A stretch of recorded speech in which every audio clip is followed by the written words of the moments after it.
Hello everybody, what is up? Welcome back to the channel. Today we are doing one of my favorite things, which is to talk endlessly about the books I've read. We are going to be going through every single book I read in 2025, of which there were 38 that I finished and 3 that I DNF'd. If you are looking for a quicker, snappier wrap up of just my best and worst, I already made my book awards video. You can go check that one out instead. This one's just gonna be me rambling, waxing poetic about every single book I read. We're gonna start by going through some stats. So I already mentioned I read 38 books this year to an average rating of 3.6 stars. So of the books I finished, I only had 3 1-star reads, but that's with the asterisks that 2 of my 3 DNFs are also 1 stars. I have 0 qualms about putting down a book if I'm not enjoying it. So actually, I feel like that average rating should be a little bit lower because I didn't count the DNFs in it. I also had 3 2-star reads, which feels lower than it should be. I guess as we go through the list, we'll see if that's accurate. At 11 3-star reads,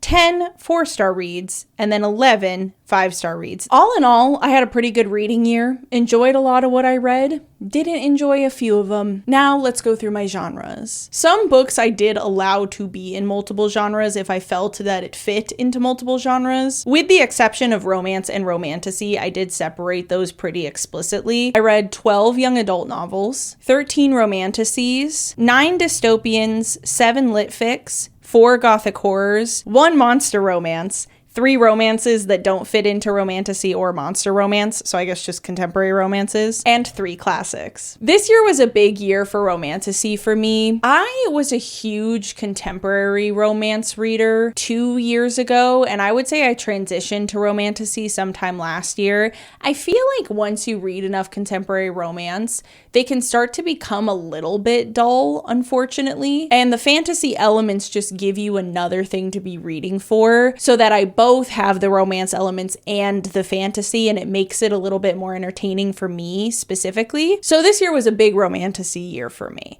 But the other question I had is, how much of this did I read for content and how much of it did I read for myself? And the answer is that only 8 of the books that I read not for content. And you know, in hindsight, that's actually a pretty good ratio. This number means that 3/4 of the months of the year, I read at least one book that wasn't for content. I feel like because I make so much content around books and I have a full-time job, that's actually pretty good. So you know what? Maybe I'm being a little hard on myself. Maybe I did do a good job this year of reading a little bit more for myself. So those are all of my statistics. That gives you an idea, an overview of me as a reader. And with that, we're just gonna go through them in chronological order. If I have the physical book, I'll hold it up. If not, I will edit it onto the screen. The first book that I read this year was Life and Death by Stephanie Meyer. And we are starting with a bang average because I gave this 3 stars right up the middle. I have very little to say about it. This is essentially rewritten Twilight. If you like Twilight, you would probably like it because it's just Twilight fixed up a little bit with a slightly different ending. This is an official AU gender bend of the original book, where instead of the girl being a human and the boy being a vampire, we have a boy that's a human and a girl that's a vampire,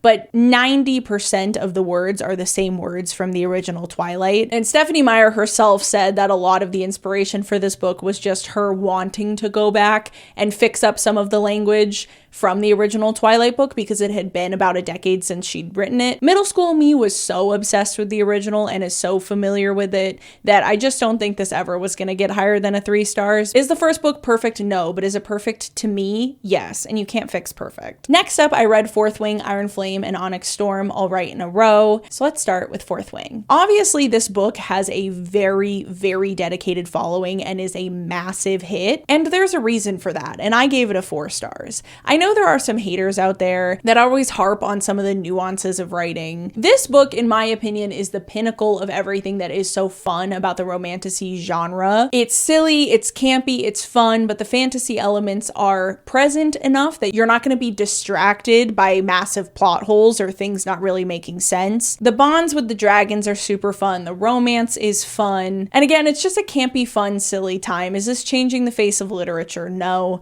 Is Rebecca Yarros going to win the Nobel Prize? Probably not, but that's okay. Reading doesn't always have to be striving to find the best book ever written. And you'll find as we go through this list that there's very little that I don't enjoy when it comes to reading, as long as the book itself is well written for what it is. And to me, Fourth Wing is perfect for what it is. There's a reason it's a hit, and I had a great time with it, and I gave it a 4 stars. This brings us to Iron Flame. Oh, I updated that to a 2 stars. Oh, that's why my numbers seemed off. I forgot that I retroactively updated Iron Flame to a 2 star. So that means that I actually gave 4 2 stars and 10 3 stars, and that lowered our average rating to a 3.57, where it had been a 3.6 before. Anyway, let's talk about Iron Flame. I gave it a 2 stars. I did not like this book very much. I thought it was a huge drop off a cliff from the quality of Fourth Wing. After making that video, I found out from a bunch of people that the publishing timeline for Iron Flame was insane, and that it actually had come out later the same year as Fourth Wing, and there's speculation that Rebecca Yarros was really pressured to finish the book after the success of Fourth Wing so that they could put it out in the same year and capitalize off of how popular Fourth Wing was at that point in time, and it shows. The book is not very well written. Specifically, one of the things that I got really caught on was that there is this false sense of urgency. We keep being told by the characters that there's this really urgent thing that they have to do right now. It's pressing, and if they don't get it done, then the world is going to end. Now, we are not given a date as to when that is, but there's kind of this constant anvil hanging over the head of the entire narrative that they have to get it done at some point, and yet the characters show zero urgency in their behavior. And so then at the end, when, as you can imagine, me trying very hard not to spoil things, when there is a situation where they're like, oh no, the world might end, I'm just sat there as the reader like, yeah, no shit. You were off skipping around doing whatever else instead of doing the thing that you needed to do to save the world. And so throughout the entire book, you're just frustrated because you want them to pick it up a little bit. I've been told this is urgent, but apparently nobody told the main characters. So then when you get to the ending, there's just zero impact to it because you kind of feel like they deserve to die. Listen, you had the chance to save the world. You did your physics homework instead. I wish I was kidding. That's an actual direct line. So there was that. But not only that, the plot itself, a lot of holes, and it's supposed to be a romance, but the characters are kept apart for a large majority of the book. And it did feel like the narrative itself was trying to mimic the original book instead of just allowing the story to continue. I know that there's a lot more that I didn't like about it because I talked about it for an hour, but I don't quite remember. It was at the beginning of the year. So anyway, that was Iron Flame. That was a 2-star read. And then I read Onyx Storm, which was the new book in this series that came out this year, and I liked it. I gave it a 4 stars. To me, Onyx Storm was back to form for Rebecca Yarros, and it leads me to even further believe the story that she was pressured to finish Iron Flame before she was ready. It made me giggle out loud at points, but along with the narrative, I was in on the joke. I just thought it was really fun, and I was happy to see that we were back to that campy, silly energy of Fourth Wing, but in a book that made sense from front to back and didn't really have any glaring issues like the urgency thing from book 2. It ended in a very interesting way. I'm curious to see what the next book is about. I don't know exactly when it's supposed to come out. Do they have a release date yet? Okay, there isn't a release date out yet, so people don't know. So all in all, I gave it a 4 stars. Next up, we have Divergent by Veronica Roth. I read this for a series that I plan to get back to in the new year, where I revisit young adult novels from my childhood. I gave this a 3 stars. I'm not really a huge fan of Veronica Roth's writing style, but I did think that the premise and the plot of this book was really fun. As a result, I enjoyed it. So this book didn't bother me as much as the other books in this series did. It makes me sad reflecting on it now that I have read the other 2 books and I made videos on them, because I do think there was a lot more potential of a lot more that could have been done with this series, and unfortunately I just don't know that Veronica Roth was the author to take it there, and the movie adaptations only made it infinitely worse. It did make for really fun video series for me to make, which you guys also seem to really enjoy. It was really interesting to read and talk about, and so I enjoyed it for that reason, but the book itself, straight 3 stars, kind of down the middle for me, and I don't know that I would recommend it because then you would read the other 2 books and I think they were significantly worse. Next up, I finished Midnight Sun, which I just pulled the 20th anniversary edition off the shelf behind me because look at how pretty that cover is. The Eclipse one is the one I put on display because I do think it's a little little bit prettier than this one, but come on, that's really nice. You guys already know, if you watched my book awards video, that this ended up on the list of favorites. Subjective favorites, of course. Is this one of the best written books I read this year? No. Is it the thickest Twilight book known to man? Yes. Would I recommend it to anyone else? Probably not. Do I love it? Yes. This is the Twilight book that's from Edward's perspective. I did read it in 2020 when it came out. I reread it this year to make a video on it. I did a lot with the video, so it has a lot of positive memories for me for that reason. I'm never gonna not like reading Twilight. It's my comfort series. Anytime I'm in a bad mood, I can just pick up one of the books, open to a random page, start reading, and just immediately get immersed in it and completely forget about all my woes. I can also do the same thing with the movies, except for Breaking Dawn Part 1. That's not a relaxing watch for me. That's a horror movie. So, of course, it got a 5 from me, but that's a very subjective 5. I don't know that I would recommend it to anybody, but it's one of my favorites. Next up, I read Insurgent, which is the sequel to Divergent. I gave it a 2 stars, not a fan. The one thing that I will commend this series for, and I did at the time when I made the videos, is that I actually think there's a lot of good representation of mental health struggles, and particularly mental health struggles in youth, and how some of the traumatic things that a character might experience in book 1 would then react to them in book 2. But that was basically the only thing I liked about this book, and that was the only thing that bumped it to a 2 stars instead of a 1. I just didn't really like it all that much. Unfortunately, I'll just go back to, I don't really think Veronica Ross' writing style is for me. It's very bland, but at the very least, the first one had a really interesting premise that carried me through. This one didn't so much. So yeah, just not for me, unfortunately. 2 stars. Next up, I read My Year of Rest and Relaxation by Ottessa Moshfegh. I have a rant review on it. To this day, I have never said something negative about a book and quite had that reaction before. And I don't really know what it is about this book in particular, or Ottessa Moshfegh, that incited that kind of reaction from her fan base. And I will just never understand why people let somebody random online's opinion on a book that they liked ruin their day. I just don't really get it. I didn't get the book. I didn't get the reaction to me saying I didn't get the book. And I think everyone needs to calm down a little bit. It's not that serious. It's just a book. Next up, I read Deep End by Ali Hazelwood. This I gave a 4 stars. I really liked it. If you like Ali Hazelwood, you're gonna like it. If you don't like Ali Hazelwood, you're not gonna like it. And that's really all there is to it. Ali Hazelwood does write the same trope over and over and over again, but it's a trope I eat up. And that's why I enjoy it every time. I love pining. I'm sorry.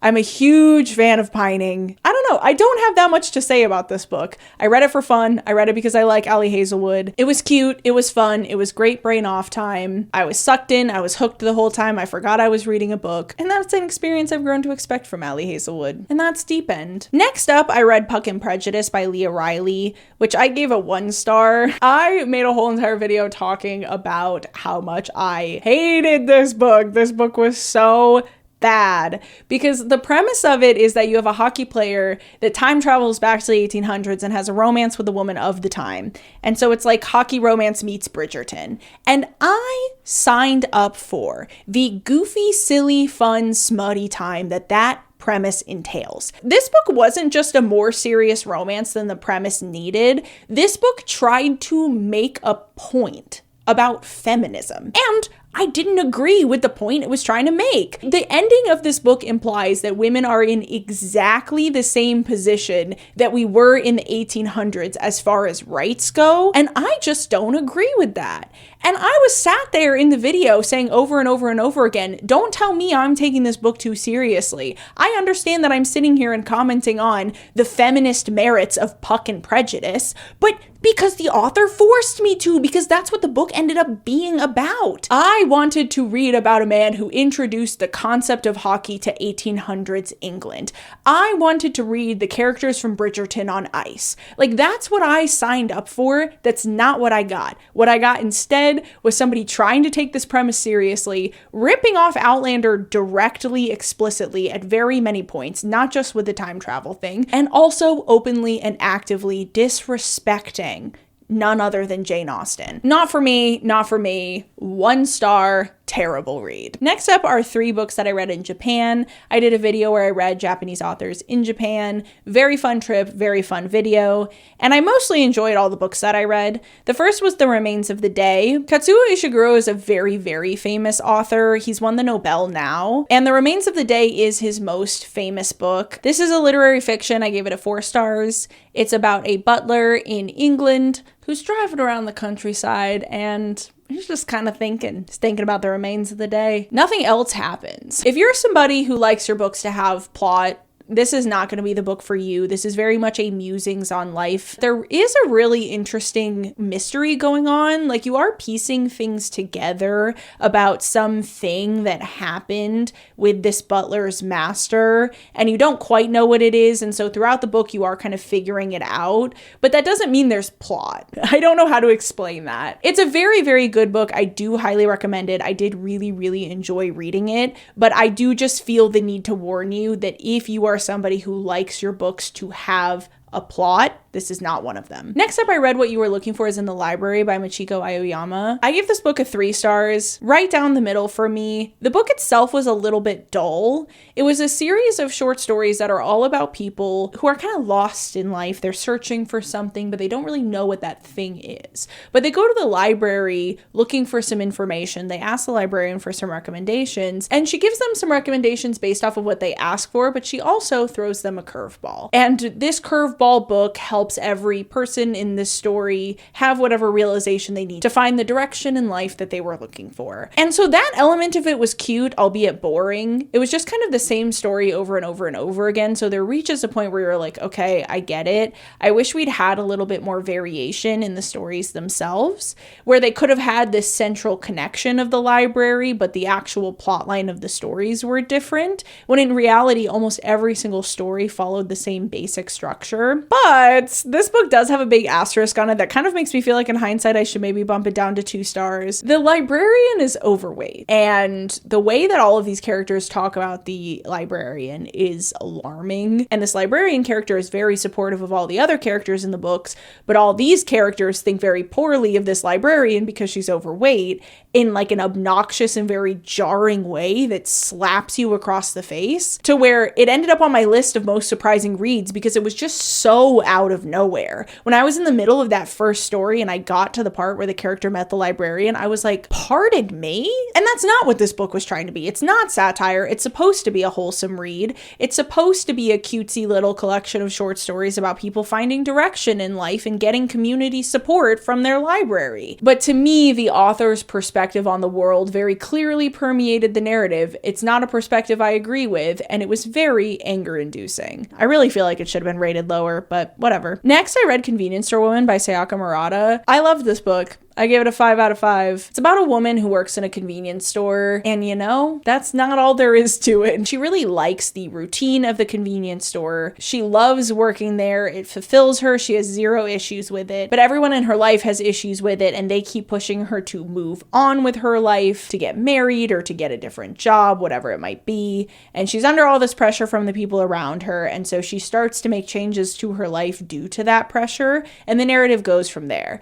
This book is really weird, but I loved this book. I thought it was super fun. I think if you're looking for something really short, really quick, that's a page turner. I do recommend this book. Next, I read Great Big Beautiful Life by Emily Henry. I gave this a 5 stars. I talked about this at length in my book awards video, and I don't want to repeat myself too much, but I stand on the point, 10 toes down, that only half of Emily Henry's books are actually romance. The other half are all literary fiction, and they're misclassified by the publisher. The publisher claims these are romances. Beach Read, Book Lovers, and Great Big Beautiful Life are not romances. If you go into them not expecting them to be romances, you're going to have significantly better a time. I love Emily Henry's writing. Beach Read, Book Lovers, and Great Big Beautiful Life are kind of a series, or I think of them as a series. I don't know if it was intended that way by Emily Henry, but Beach Read is that first phase of grief where this person has just passed away and you're really dealing with the aftermath of that. Book Lovers is this second phase of grief where the person has passed away for a while,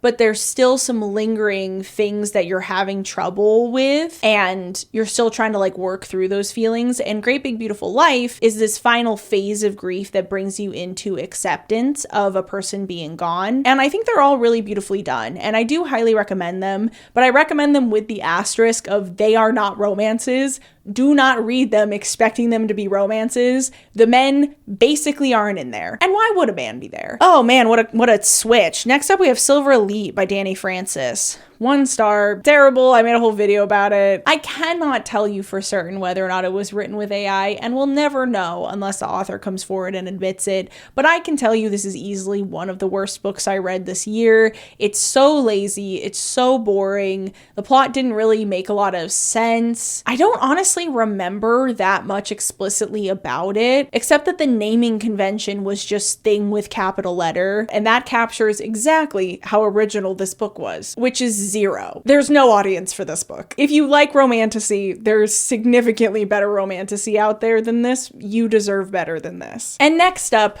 finally, we have Allegiant by Veronica Roth. This is the 3rd book in the Divergent series, and this is the worst of them. This is the one where we get the explanation as to how this world came to be, and it makes no sense. It's riddled with plot holes. This was on my list of worst books of the year, and it deserved to be there. It's not very good. And it's just so sad because of what could have been. Such a cool premise and interesting idea. I even think the plot twist could have worked if it was well written, but it just wasn't, unfortunately. But it did get a 2 stars out of me because it wasn't nearly as bad as books like Silver Elite. Next up, I read The Giver by Lois Lowry. This won Best Book of the Year. This book is so good. I talked extensively about it in its own video. I also talked extensively about it in my Book Awards video, so I will spare you guys me repeating myself, but it just does make me really happy that this book exists. I think it's one of the best books. Next, I read Interview with a Vampire by Anne Rice, which I gave a 4 star. This was the first book that got picked by the Patreon. I have a Patreon where the patrons pick the book that I read every month, and I do a monthly analysis exclusively for them. And I started it in June, which is when I read Interview with a Vampire. So I don't want to go too in depth about it because that's for the Patreon, right? I talked extensively about that on Patreon. But I will just tell you, I did like this book and I do recommend it. Little bit more serious a take on vampires than Twilight is. It's a little bit depressing, but in a fun way. And I enjoyed myself and I gave it a 4 stars. Next, I read The Selection, The Elite, and The One All Right in a Row, which is a series by Kiera Cass. This book's premise is so interesting and so fun, and I just love it with every fiber of my being. Unfortunately, didn't love the execution of the premise as much. This book is about what if in the Hunger Games, instead of sending kids to their death, we sent young girls to compete for the heart of the prince in a bachelor-style romance dating show. That's exactly as silly and fun as I want at least half the books I read in a year to be. The first book was that for me. It got a 4 stars. It was silly, it was fun, it was campy, it was what I wanted it to be. Really, my only complaint about it is that it is a dystopian, but it felt like our main character, whose name is America. Okay, I have 2 complaints about it. One of them is that the main character's name is America. America doesn't really have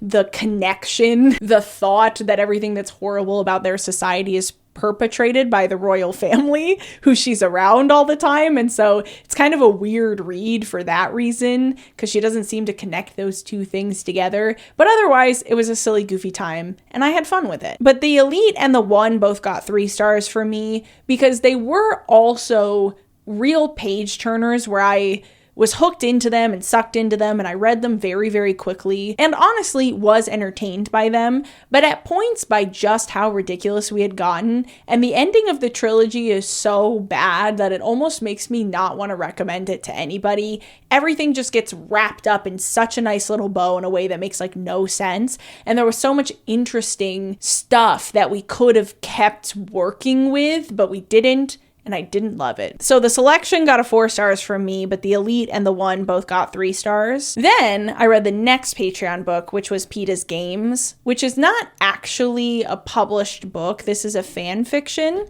written by Igzy Grace that is The Hunger Games from Peeta's perspective, and got a 5 stars out of me. It was really, really good. I didn't know what to expect going into this, and I think Suzanne Collins hit such a high bar for writing that I wasn't 100% certain that I was going to feel like another author could take the same book, flip it around from the other perspective, and do it just as well, but I actually do feel like it was really, really good. Unfortunately, the author has dealt with a lot of people ripping their work and trying to publish bound versions of it, which is a problem for multiple reasons, because Igzy Grace doesn't get any money from that, but not only that, she can't really get money from this book because it's a fan fiction of Hunger Games where you can't really file the serial numbers off because the whole thing is that it's just the story but from a different character's perspective. So she didn't make any money off of that, but she also can't make money off of it, and the more money other people are making off the story, the more potential for her to get in trouble with Suzanne Collins and Scholastic.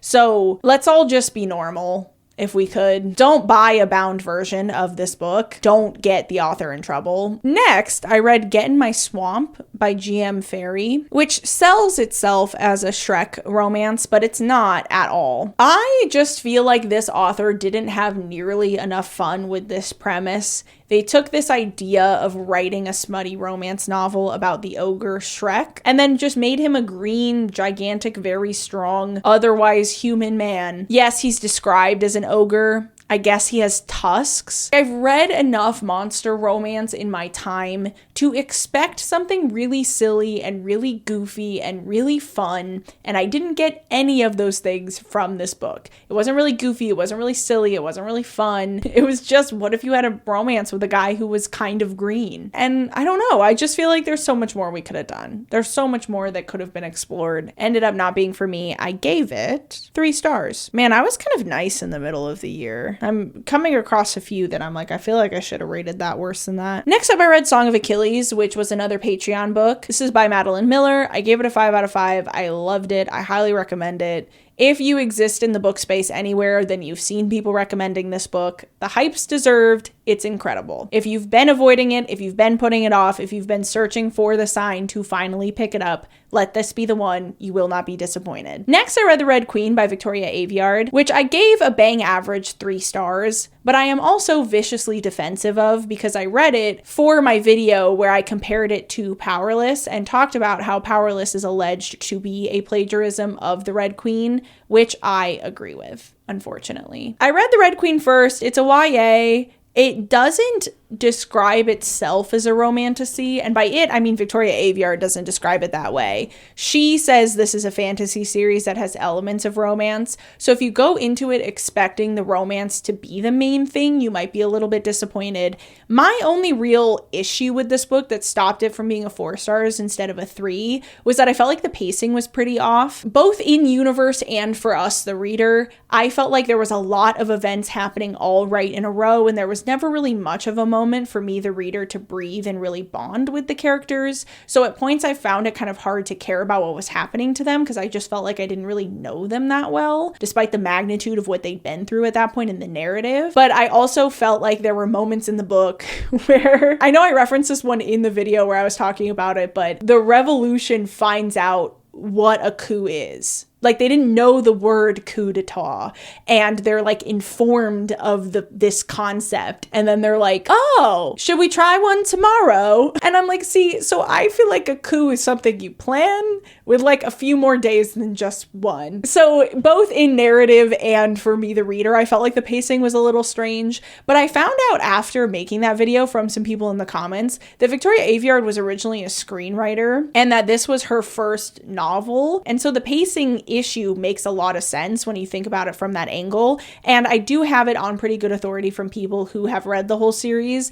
that does improve as the books go. I have not read any more of the series. I want to, and I liked The Red Queen. Like I said, that was the only thing that really stopped it from becoming a 4 stars for me. Otherwise, I gave it a 3. Next up, we have Powerless by Lauren Roberts, which I gave a 1 star. This book has become my white whale. Call me Ishmael. I just can't believe this book exists. And I know I talked about this in my book awards video, but this is my video, okay? I'm going to talk about it more. I often feel that copying allegations in the book world are a little bit unfounded. No art is truly 100% original, and sometimes just a slightly similar premise will be enough for somebody to say, it's a copy of blank. For example, even when I was talking about Red Queen, I got a bunch of comments from people saying it's a copy of Red Rising, strictly because there was this concept of different color blood and one color of blood being oppressed against other colors. Even in Red Rising, my understanding is that it's like the whole entire person is a different color. I just also don't feel like that's enough to call it a copy. Like, people say Fourth Wing copied the Red Queen because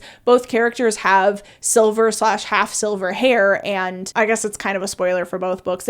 Their powers are similar. Maybe I can say it that way. They both have similar abilities. I also don't feel like that's enough to call something a copy, especially because the silver hair in Fourth Wing is supposed to be gray hair because the main character has the same disorder that the author does that partially causes premature graying amongst other symptoms. So you see what I mean? I feel like people throw around copying allegations all the time, and I'm usually like, guys, come on. I really think that was inspiration at most. Not in this instance. Yeah, I see why this was such a big scandal, and I actually can't believe that the publisher hasn't pulled the book or that Lauren Roberts hasn't said anything. I mean, I guess she can't really, and if she's not going to be forced by the publisher, then she might as well just ignore it and keep trying not to address it. But she's still writing in this universe, and I don't think it's cool. And so that's why I gave it a 1 star. Also, it's pretty poorly written. It might not shock you to hear that somebody who's willing to do that level of copying doesn't care enough about the art of writing to put effort into actually writing a good book as well. And that really is the theme of that book for me, is a lack of effort.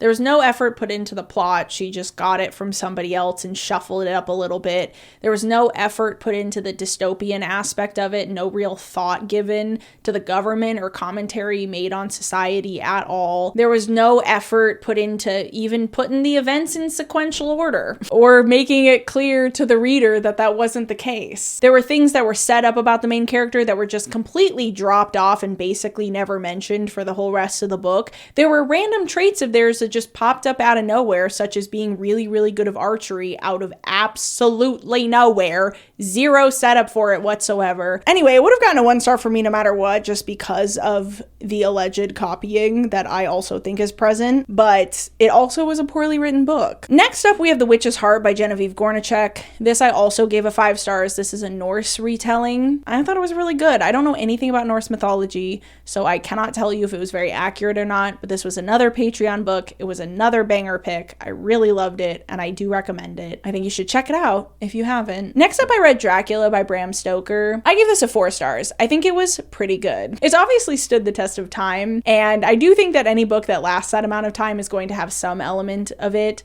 that's entertaining or fun to read. And it just feels like such a tangible piece of history. It was just cool to feel like I was connecting with centuries of readers who have read this book before me. Oh wait, I have a physical copy of this book. But anyway, I thought it was really good. And if you're looking for a classic, a gothic horror to pick up at some point and you haven't read Dracula, it's a little bit slow in the way that a lot of classic literature can be, just because people had better attention spans at the time. So there wasn't really pressure for authors to get to the point quicker. So it's kind of like a travel vlog. There's a lot of descriptions of food that probably just wouldn't exist if it was a more modern novel, but that doesn't make it bad. And I still thought it was a really fun read and a really good read, and it might be a good test of your attention span. Oh, I realized I actually skipped one of my DNFs. Hang on.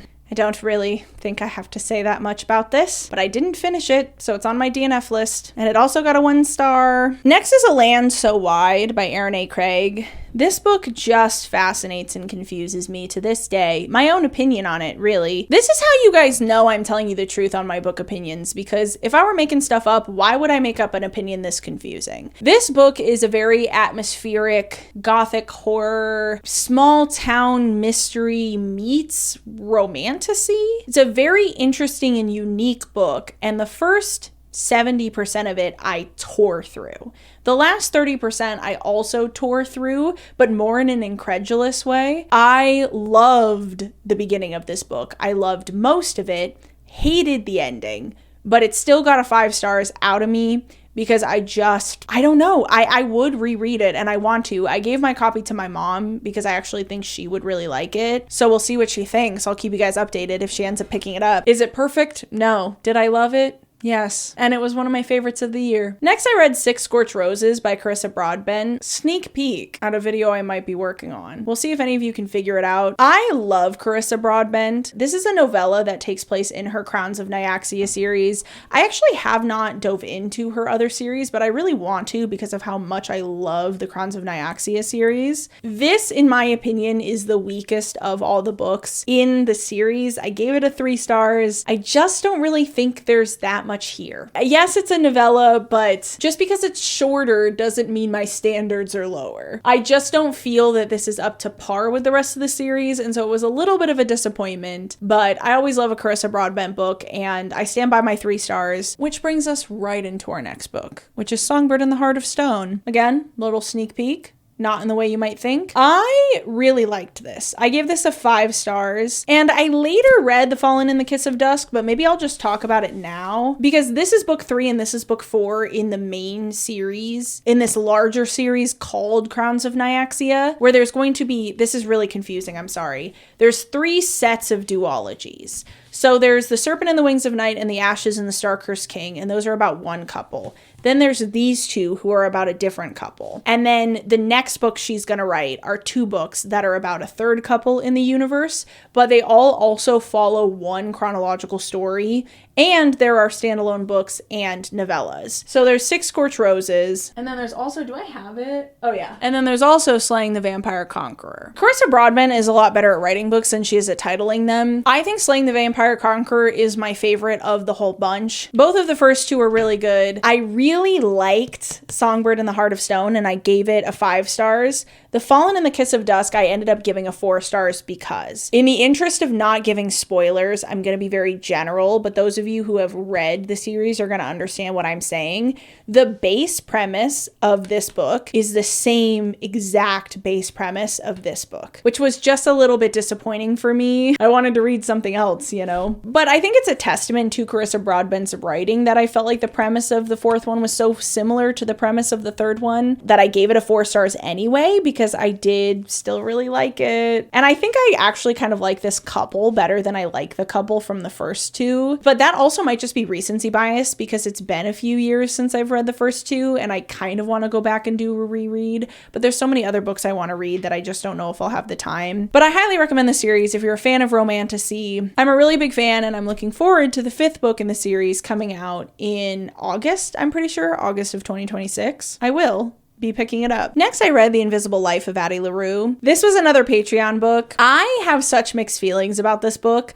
I think the book itself is pretty good. The ending, and specifically the epilogue, makes me want to throw it off a building. Oh, it could have been. It makes me so mad. But alas, I cannot go more in depth because it was a Patreon book. Next up, we have Frankenstein by Mary Shelley, of which I have 2 copies here, which is fitting because I actually read both versions, although these 2 books are not both the versions. It's very confusing. This is a parallel text edition of Frankenstein. I also have this fancier copy. This got 4 stars from me. Is that correct? Did I actually give that 4 stars? In my memory, I liked it enough for a 5, but apparently I gave it a 4 at the time. I just think it's such a triumph, and there's a reason why it stood the test of time. There's a reason why we still read it to this day. It originated the sci-fi genre. It's inspired so many adaptations. You really can't go wrong if you're looking for a cozy gothic horror read. It was a lot more heartfelt and sad than it was spooky. It's not really a horror novel, even if it's been adapted into more of a horror film style, but it's really good, and I do recommend it. Next up was when I actually read The Fallen in the Kiss of Dusk, but I already talked about it. Gave it a 4 stars. Don't think it was as good as the one right before it in the series, but it's still a great read, and I still really recommend the series. Next up, I read Scythe, which was another of the Patreon books.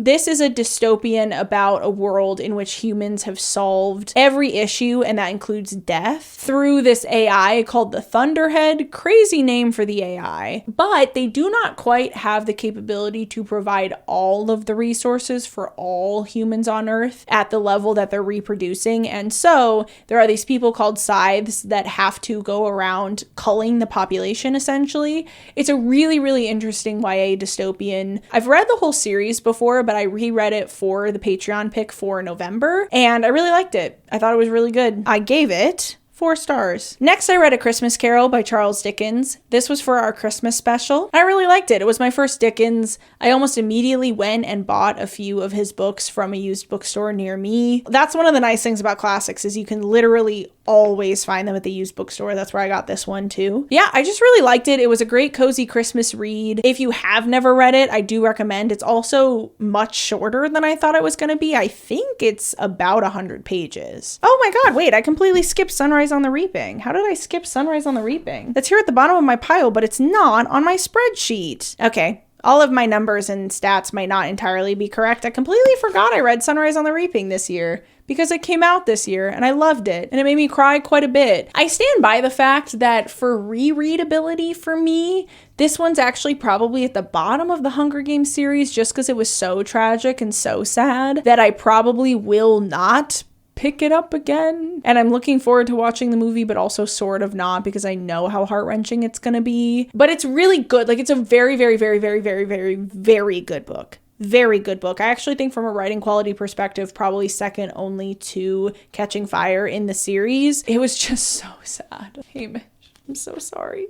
I don't know why she would do that to you. R.I.P. my heart and soul after reading that book, but I do really recommend it. I recommend the whole Hunger Games series if you've somehow never read it. They're so good. They definitely hold up. Rereading them in my adulthood, they were equally as good, if not better, than when I read them when I was a kid. Now we can talk about the second to last book I read this year, which was Piranesi, one of those by Susanna Clark. This was another phenomenal Patreon book. I gave it 5 stars, super fun. I did not think it was as weird as I'd heard from other people. Like, I'd heard this was a very strange book, and I didn't think it was that weird reading it. But it's very atmospheric, very immersive, very quick. You'll tear through it. If you've been putting this one off and you've been looking for an excuse to read it, again, let me be your excuse. Pick it up, you won't regret it. And finally, we have the last book that I read this year, which I finished on December 30th, and that's Mate by Ali Hazelwood. And what a middle of the road book to end the year on.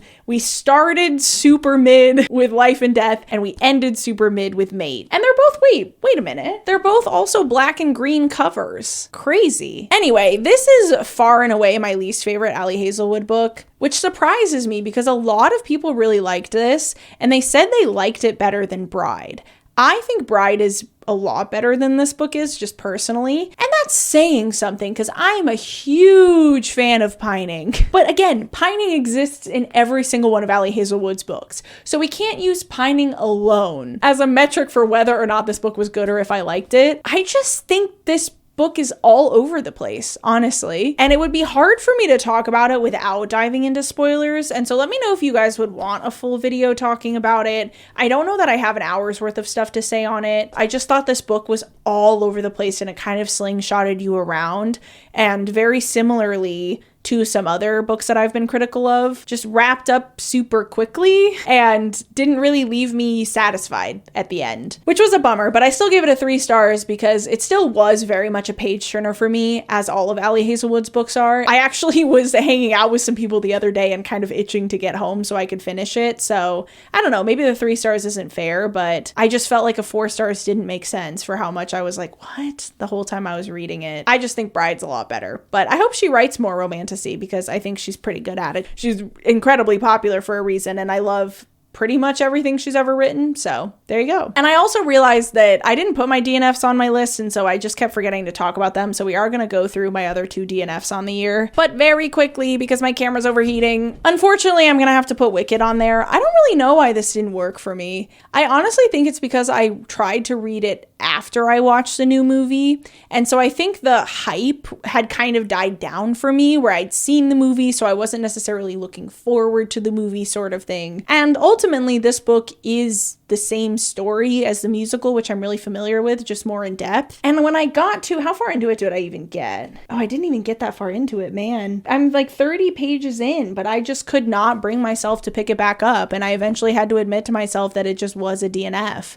that I don't think I'm going to pick it back up and I don't think I'm going to finish it. And I don't really know why. I can't really explain that one, but it just unfortunately wasn't for me. And my final DNF is Our Vicious Oaths by Annie Davenport. I talked about this one in my book awards a lot, but I'll kind of summarize all of my thoughts here. In reading the reviews, I am finding that what a lot of people are really liking about this book is that it's a campy, fun, silly, smutty time. And so a lot of people are kind of talking about it like it's one of those romances that is just a vehicle for smut, which answered my question as to why anybody would like this book, because I really did not like it and I wanted to like it so badly. It was so disappointing. It was so sad, but I found it to be shockingly unoriginal. You can very obviously see what books she got what pieces of her world building from. The plot doesn't really make any sense. The characters aren't really consistent and I don't really feel like I know who they are, and I got like 200 pages in. There's a lot of very cringe moments and the dialogue is like hard to read at points, and it wasn't until I read the reviews and I saw people saying that it was just a campy, fun, silly, smutty time that I was like, oh, okay. If that's all you want, then yeah, you will get that out of this. Like the smut scenes were fun, and there definitely are a few of them already, at least to the point where I'm at, so I can only imagine it amps up from there. But for me, a book just being a vehicle for smut doesn't work for me in romantasy specifically, and I feel like this book taught me that, and so I'm grateful for that. But if I want something like that, I will just seek it out in contemporary romance. Like, I'm reading a romantasy because I want to read a fantasy and a romance, and so if the fantasy elements are just kind of being thrown at you and they're obviously taken kind of from other places, and again, there's not that much there with the plot that like makes sense and all of that, like when you have all of those problems in a fantasy, for me, then it doesn't work. And so it just didn't work for me, unfortunately, but a lot of people are really loving it, so check out the reviews. Maybe it would be for you, but it wasn't for me. So yeah, that's every book that I read or tried to read this year. It was a great reading year. I loved going back through all of these. I'm feeling very inspired. I'm feeling very motivated to continue my reading journey and of course to document it for you guys. Comment down below, what are some of the books you read this year? I've been loving reading your guys' comments under my 2025 book awards video. It's always so fun to see what other people are reading, what they're liking, what they're not liking, how they felt about stuff. So let me know in the comment section down below. I love you and I'll see you in the next one. Bye!